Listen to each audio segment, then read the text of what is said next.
Hal yang paling sederhana sekali untuk mendeteksi bahwa jurnal ini bukan merupakan jurnal abal-abal adalah dengan cara yang satu ini. Mau tahu jawabannya seperti apa? Tetap stay tune di channel saya, kita bahas ini lebih dalam.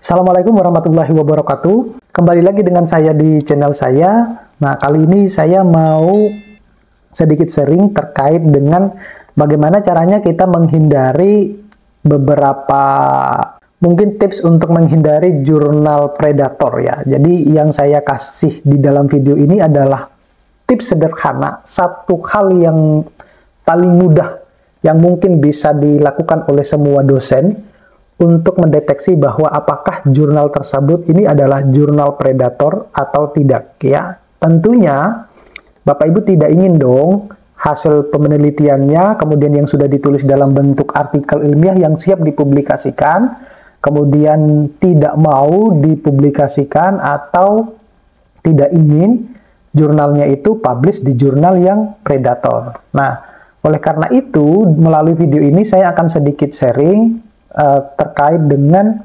jurnal predator itu. Meskipun di beberapa video saya itu sudah saya bahas terkait dengan jurnal predator ini ya, tetapi saya membuatnya yang lebih satu aja ya, satu yang bisa dijadikan sebagai tolak ukur pertama untuk kita melihat apakah ini termasuk jurnal predator atau tidak ya.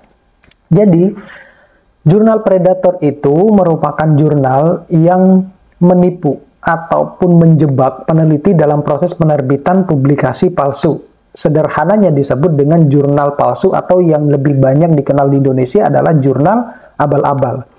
Nah, umumnya di dalam jurnal predator itu terbentuk situs-situs web yang menawarkan publikasi sekaligus tampak seperti web publikasi normal.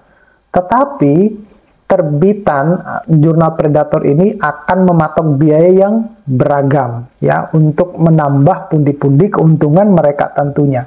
Nah, oleh karena itu perlu Bapak Ibu perhatikan betul-betul ketika mau mempublish papernya ke suatu jurnal dan itu minta berbayar, bukan berarti tidak ada jurnal yang tidak berbayar. Q1 pun itu ada yang berbayar. Ya, kalau kita submit di Q1 nanti di sesi akhir itu akan diminta apakah kita mau yang open access atau yang subscribe gitu.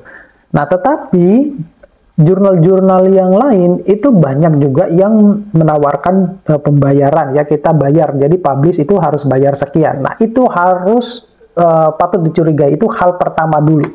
Nah, bagaimana cara kita mengeceknya? Cara hal yang paling mudah itu adalah satu, melihat arsipnya, lihat track recordnya. Track recordnya seperti apa? Apakah di dalam sebuah publikasi setiap kali dia publikasi itu ada yang namanya kewajaran gitu ya? Ada yang kewajaran, artinya selisih antara publikasi tahun ini sama tahun sebelumnya itu seperti apa gitu. Artinya kalau di Indonesia itu kan bisa dibilang yang namanya konsistensi ya, publish misalnya dalam satu edisi itu 6, 10, nah semacam itu kan. Nah, kalau di luar negeri itu tidak ditentukan ya, tetapi antara tahun ini sama tahun sebelumnya itu biasanya tidak ada perbedaan yang signifikan ya, paling ya bedanya hanya cuma mungkin 10 paper, nah semacam itu. Kemudian yang berikutnya itu adalah kita harus melihat editorial board-nya. Editorial board, di mana di dalam buku panduan POPAK ataupun buku panduan yang lain itu sudah menyebutkan bahwa minimal editorial board-nya itu ada 5 negara.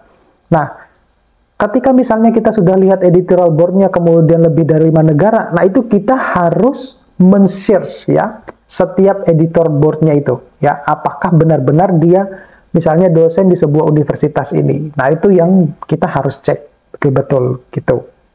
Nah, kemudian kalau saya juga berikutnya itu adalah mengecek publikasinya.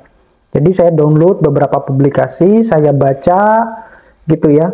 Kemudian saya lihat, oh oke, ini terutama di bagian metode dan hasilnya. Ya, saya biasanya memberikan link di antara dua section tersebut. kalau metodenya sinergis ya, korelasi antara metode sama hasilnya bagus, ada, ya udah itu bisa dipercaya gitu. Kalau misalnya jurnalnya ternyata yang jurnal berbayar, semacam itu. Oke, jadi itu adalah sebagian kecil yang untuk mendeteksi yang namanya jurnal predator. Jadi sebelum kita menerbitkan jurnal artikel-artikel kita di jurnal-jurnal yang kita inginkan, itu pastikan dulu bahwa web atau situs publikasi sudah terindeks ya, baik itu Scopus ataupun DOAJ ataupun Web of Science ya. Kemudian termasuk juga penerbit-penerbit yang kredibel ya. Banyak yang penerbit kampus yang mengatasnamakan kampus, kita cek tuh kampusnya seperti apa, apakah benar-benar ada kampusnya gitu ya. Jadi hal yang paling utama itu adalah websitenya.